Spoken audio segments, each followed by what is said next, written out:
प्यारे छात्र छात्राओं, स्वागत है आप सबका हमारे YouTube चैनल में। आज हमारा बहुत ही महत्वपूर्ण विषय है स्ववृत्त लेखन। बायोडाटा हम कैसे तैयार करें। यह सिर्फ परीक्षा के लिए ही नहीं बल्कि जीवन के हर क्षेत्र में यह बहुत ही महत्वपूर्ण है। यह सभी प्रकार के बोर्ड परीक्षाओं में पूछे जाते हैं। तो आइए हम देखते हैं कि स्ववृत्त, बायोडाटा, रिज्यूम और करिकुलम विटा हम कैसे लिखें। स्ववृत्त, सबसे पहले हम देखेंगे कि स्ववृत्त का क्या अर्थ होता है। स्व का अर्थ होता है अपना यानी खुद का, और वृत्त का अर्थ होता है कहानी, विवरण, जीवनी प्रस्तुत करना, यानी अपनी जीवनी प्रस्तुत करना। यह स्ववृत्त कहलाता है, बायोडाटा कहलाता है। स्ववृत्त को अंग्रेजी में बायोडाटा, रिज्यूम और करिकुलम विटा कहा जाता है। तो बायोडाटा, रिज्यूम और करिकुलम विटा में क्या अंतर है। इन तीनों में बहुत ही सूक्ष्म अंतर है। तो इसके अंतर को हम जानेंगे कि इसमें क्या अंतर है। तो उद्देश्य में अंतर है, सामग्री यानी कंटेंट में अंतर है, और लंबाई में अंतर है। बायोडाटा, तो बायोडाटा में जो है इसमें व्यक्तिगत जीवनी दी जाती है, यानी व्यक्तिगत जानकारी पर इसमें विशेष जोर दिया जाता है, और यह सरकारी नौकरी और विवाह आदि में यह जो है उपयोगी होता है। अगला है रिज्यूमे। इसमें व्यक्तिगत जानकारी के साथ साथ कौशल और अनुभव पर ज़्यादा जोर दिया जाता है। यह निजी क्षेत्र की नौकरी पर यह विशेष महत्व रखता है। यह लगभग 2 पेज का होता है, या जहाँ 1 पेज का होता है यह 2 पेज का होता है। करिकुलम बायोडाटा, करिकुलम बायोडाटा जो होता है यह व्यक्तिगत जानकारी के साथ साथ शैक्षिक जानकारी और पेशेवर उपलब्धियों पर जोर दिया जाता है। यह उच्च स्तरीय पदों के लिए इसका प्रयोग किया जाता है, और यह लंबा होता है, लगभग 3 पेज से अधिक ये हो सकता है। तो इस तरह हमने देखा कि स्ववृत्त क्या है। इसका इंग्लिश है बायोडाटा, रिज्यूम और करिकुलम विटा। इन तीनों में क्या अंतर है। अब हम देखेंगे स्ववृत्त हम परीक्षा में कैसे लिखें। तो एक स्ववृत्त नौकरी के लिए जो लिखा जाता है उसमें एक आवेदन पत्र लिखा जाता है, और उसके अंदर ये बायोडाटा यानी स्ववृत्त दिया जाता है। लेकिन परीक्षा में हम सिर्फ ये स्ववृत्त का एक प्रारूप, एक नमूना हम प्रस्तुत करते हैं। तो यह स्ववृत्त का एक नमूना यहाँ दिया गया है। अब एक एक करके हम इसकी व्याख्या करेंगे, एक एक पॉइंट पर व्याख्या करेंगे। तो स्ववृत्त, इसमें सबसे पहले अपना नाम लिखा जाता है। चूंकि आप परीक्षार्थी हैं, परीक्षा दे रहे हैं, तो इसमें अपना नाम लिखने की जरूरत नहीं है। इसमें क ख ग, क ख ग ये नाम लिख दीजिए।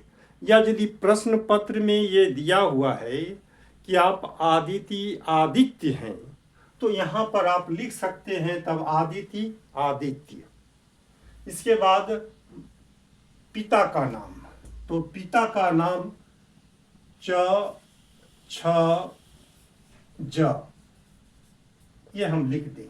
च छ ज एक काल्पनिक नाम यहाँ देना है, वास्तविक नाम नहीं देना है। माता का नाम ये अ ब स, एक काल्पनिक नाम, अ ब स, ये काल्पनिक नाम हमने दे दिया। अब अगला है जन्म तिथि। तो जन्म तिथि पर जो है आपको थोड़ा विचार करना होगा कि जन्म तिथि हम क्या दें, क्योंकि ये नौकरी के लिए जो है अप्लाई करेगा, आवेदन पत्र देगा, ये बायोडाटा है नौकरी के लिए। तो इसीलिए जन्म तिथि जो है वो लगभग उस समय उसकी उम्र कम से कम 25 वर्ष होनी चाहिए। तो जो वर्तमान तिथि है, जैसे अभी 2025 चल रहा है, तो उस आधार पर हम 25 वर्ष पीछे इसका जन्म तिथि दें। तो यहाँ हमने दिया है 10/10/2001।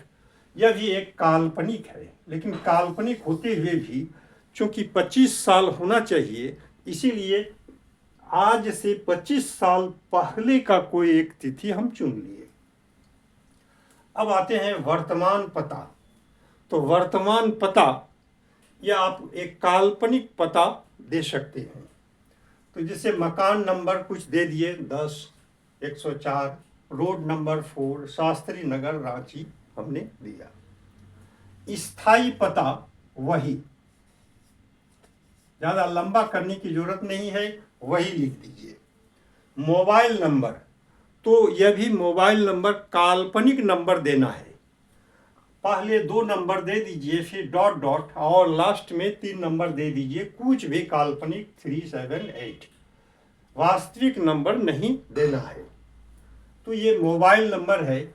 और ये ईमेल नंबर हो सकता है कि सभी विद्यार्थी इससे परिचित नहीं हों। तो ईमेल नंबर जो होता है, इसमें शुरू में हमने दिया ABC, तो यह नाम होता है। जैसे आर कुमार, रवि कुमार, तो आर कुमार तो सभी स्मॉल लेटर में होता है।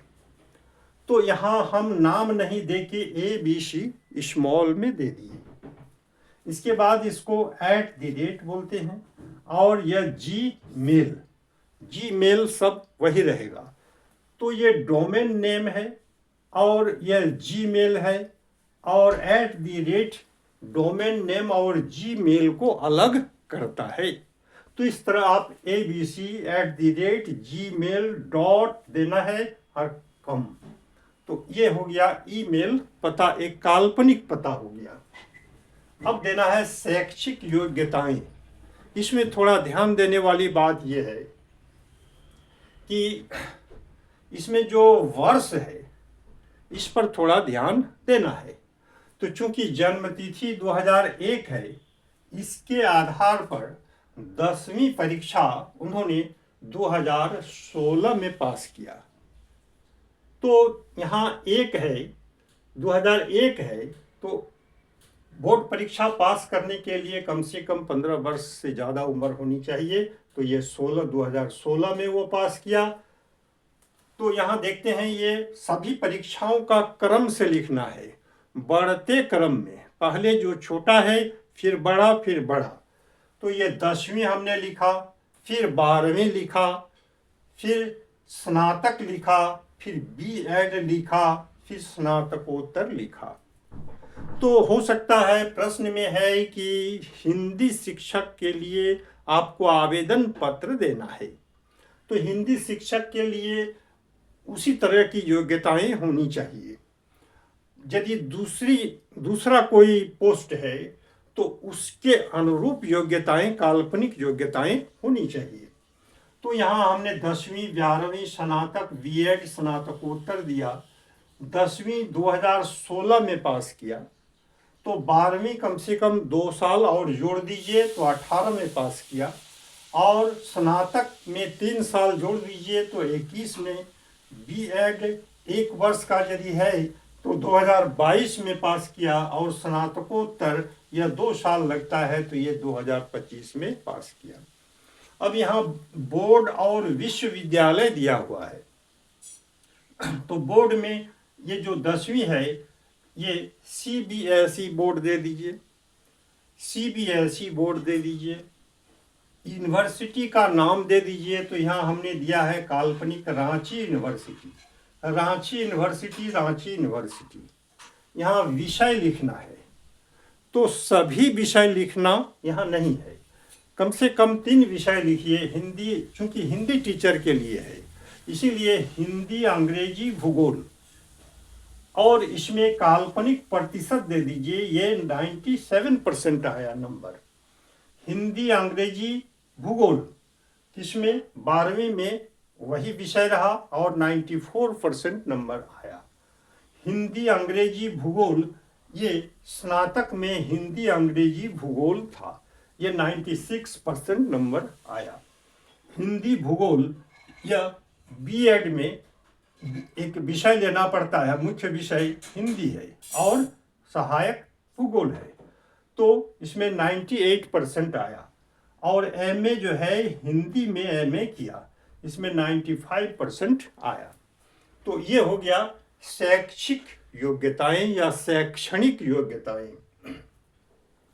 अब अन्य शैक्षिक योग्यताएं, हो सकता है कि आपने क्या कहते हैं इंटर, स्नातक, बीएड, स्नातकोत्तर के अलावा कोई दूसरा कुछ कोर्स किया हो, तो आजकल जनरली जो होता है वो बेसिक कंप्यूटर कोर्स आपने किया है, तो यहाँ लिख दिए बेसिक कंप्यूटर कोर्स।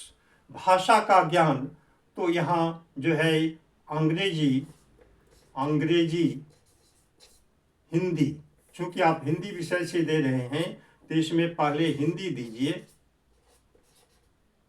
हिंदी, अंग्रेजी, और यदि कोई भाषा की जानकारी है तो वो आप दे सकते हैं। कार्यानुभव, यदि आप कहीं काम किए हैं, आपका कुछ अनुभव है, तो यहाँ आपको लिखना है। हमने लिखा है केंद्रीय विद्यालय में 1 साल का शिक्षण अनुभव। उपलब्धियां, आपने कुछ उपलब्धियां हासिल की हैं, यानी कुछ स्पेशल योग्यता आप में यदि है, तो जैसे हमने यहाँ दिया है कि मंच संचालन में हमको पुरस्कार मिला, हम अच्छी तरह से मंच संचालन कर सकते हैं। अभिरुचि में हमने दिया कविता पाठ, यानी कविता को हम गाते हैं, उसका पाठ करते हैं। उसके बाद अंत में लिखिए प्रमाणित किया जाता है कि उपर्युक्त विवरण सत्य, पूर्ण एवं सही है। प्रमाणित किया जाता है कि उपर्युक्त विवरण, ये सभी विवरण सत्य है, पूर्ण है और सही है। इसके बाद यहाँ दिनांक, एक ठो काल्पनिक तिथि दे दीजिए, और स्थान का चूंकि रांची यूनिवर्सिटी लिखे हैं इसलिए रांची दे दिए। आवेदक का हस्ताक्षर, यहाँ आपको नाम नहीं लिखना है, आप जैसे ऊपर में लिखे हैं क, ख, ग, ये, तो ये आपका जो है एक स्ववृत्त, एक बायोडाटा नौकरी के लिए जो है ये तैयार हो गया। तो सरकारी नौकरी के लिए ये विशेष रूप से ऐसा लिखा जाता है। तो इसको हम याद कैसे रखें? तो सबसे पहले यहाँ से यहाँ तक आप देखिए, ये क्या है? पता है ना, एड्रेस है। जन्मतिथि कोई छोड़ दे तो नाम, पिता का नाम, माता का नाम, वर्तमान स्थायी पता, मोबाइल नंबर, ईमेल, ये सब जो है एड्रेस है, पता है।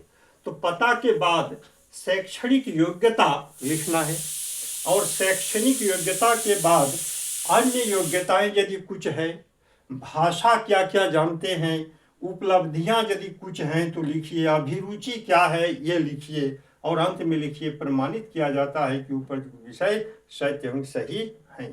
स्थान का नाम दीजिए, दिनांक दीजिए, और आवेदक का हस्ताक्षर क ख ग आप लिखिए। तो इस तरह से एक स्ववृत्त जो है आपका तैयार हो गया।